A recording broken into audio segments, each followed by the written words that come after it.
Alright guys, so I wanted to do a video on the whole bag selection, the 3 bags that we have. Now that the lobby's working, we can scan the layout and then select one of your bags. This is how I do it. So each of my bags is basically one disc different. Most of my discs stay the same other than one disc. This is my main bag, so I have the Pure, the Harp, the Warship and the Svea, the Roll, Explorer and Sapphire, and then the Glide Skip Rive, Light Glide Rive, Turn Glide, Glide Roll, Skip Sapphire, Glide Sapphire, Water Skip Vandal, and then the PD. So the PD is the main disc that's different in this bag. So if I don't have a water skip hole, then I'm going to go to the main bag, and this is the bag I prefer playing with if I'm not going to need a distance driver water skip.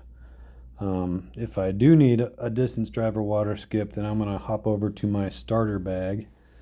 And that's the main difference between that bag and my starter bag is I have the, you can see all the other discs, sorry for the messages, all the other discs are the same, there's no PD, and I have the Glide Water Skip Strive. So that's the only difference between those 2 bags. So I scan the layouts. That's kind of the first thing I do is scan for water skip holes. And then my third bag, no PD. I still have the water skip Strive. Everything else is the same, except instead of the Roll Sapphire, I have the water skip Sapphire. So there's a few holes that I'm really going to enjoy this disc on. I didn't really feel comfortable replacing my Roll Sapphire for good, but if I see a couple holes pop up, I'm going to pull this bag. I also have the Water Skip Vandal in all my bags, as you know, but my main bag got the PD, so I'm going to go to a couple holes real quick. If I see these holes, I'm going to try to grab my bag with the PD in it. Number 1 is Blueberry Thicket 7. I feel like it's automatic for me on this hole. Let's see, so my normal aim point is right above this rock with the bottom chevron, but with this wind I'm going to slide left and correct a little bit, put a little bit of hyzer on it, and we get it to go. So I love the PD for this hole especially. Another one for me for the PD is Crow's Nest 3, I believe. So let's go check it out. I just feel like I have a decent chance at getting the ace, if not at least getting close, and feel very confident I'm going to eagle it no matter what. So if I see Crow's Nest 3 and I can pull the PD bag, then I'm going to do that. So PD, bottom chevron right up above that rock, about a half a disc of hyzer. And oh, just spit out. That was so close. So there's a couple examples of when I would want the PD. So my other bag, if I see any water skip holes where I want the water skip driver, my Strive, this one, then I'm gonna go to my starter bag or rookie bag depending, but the starter bag is the exact same. It still has my Roll Sapphire. One of the main ones that I love to have my water skip driver is Harrowing Woods 5. I've been getting this hole a lot more often, getting pretty accurate with it, so I grab my water skip Strive and I aim up bottom chevron just above like the little valley there in the mountain, put a little bit of hyzer on it, get in there. Oh man, look at that. Get the ace. I love that shot. I just got it earlier today in multiplayer, so if I see that hole, I'm making sure I have the water skip driver. And then another hole where you pretty much have to have water skip or you're going to lose a stroke on the card. As you guys know, Lakeside 5. So I got to make sure I have the water skip here. Lots of different aim points. You can just go default in one wind, put some anhyzer on it, and just put it out there to the right and let it kind of make its way back.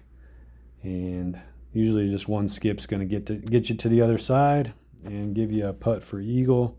So if you ever see Lakeside 5, make sure. But I have all the water holes memorized, so I want to make sure I have my water skip driver.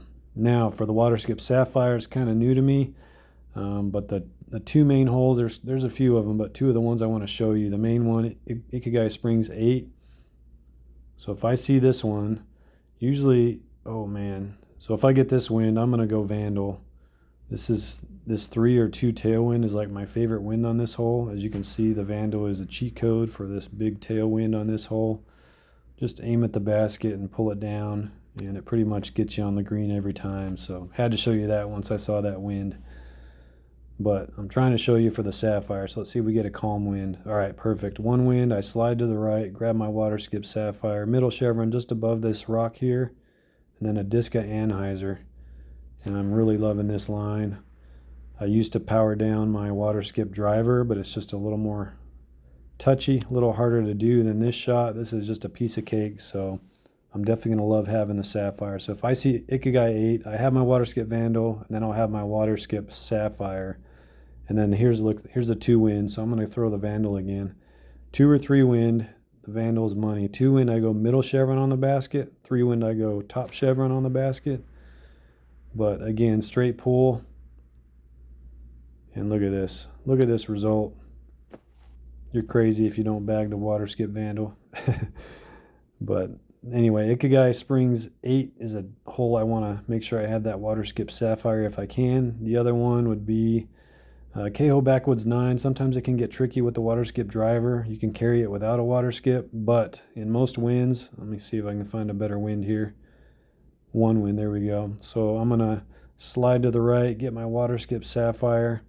It'll line up with that tree off in the distance, and then just bring the bottom chevron down to where that hill kind of stops there. And then basically a straight pull, maybe a touch of hyzer, depending on the wind. And it's just a perfect one skip, one water skip up. It makes it so much easier than trying to do it with the distance driver. So this is another hole that I'm really going to love having the water skip Sapphire. Another example here, we got a 2 tailwind. It can be pretty tricky with the driver. Same aim point. I'm just going to put a little anhyzer on that one because it's a big tailwind, and it should be perfect. So look at that. I mean, that's basically how I'm going to be using my 3 bags. It's basically a way to kind of incorporate more discs into your bag. You get a look at more stamps.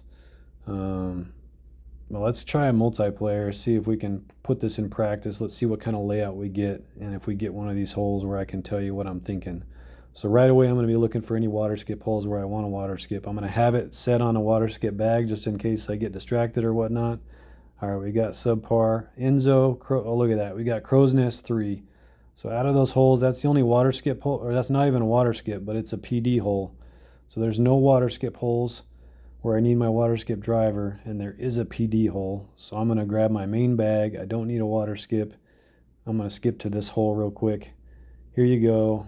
A little bit of a different wind, so I'm going to aim and adjust up to the right, put a little hyzer, see if we can, oh, it might be too much hyzer, kick off there, go in.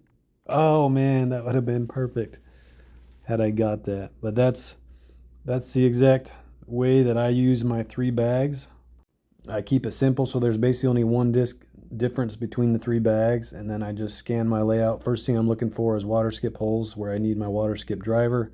And then I'll look to see if there's any PD holes or any water skip Sapphire holes, and just kind of go from there. It's just so awesome that the lobby's working again. So if you're not using all 3 bags, I definitely highly recommend it. Find something that works for you. It's just a way to incorporate. We always say, oh, I wish we had more bag slots. Well, this is kind of a way right now. We can basically have, 3, 4, or 5 more bag slots in our bag. You just got to be smart about scanning the layout, selecting the right bag, and going on from there. For me, it's kind of fun. It's like a game inside the game, so I really enjoy this. Helps me memorize the holes, and it's always fun just picking just the right bag for that particular layout. As always, guys, I hope this helps, and thanks for watching me play some DGV.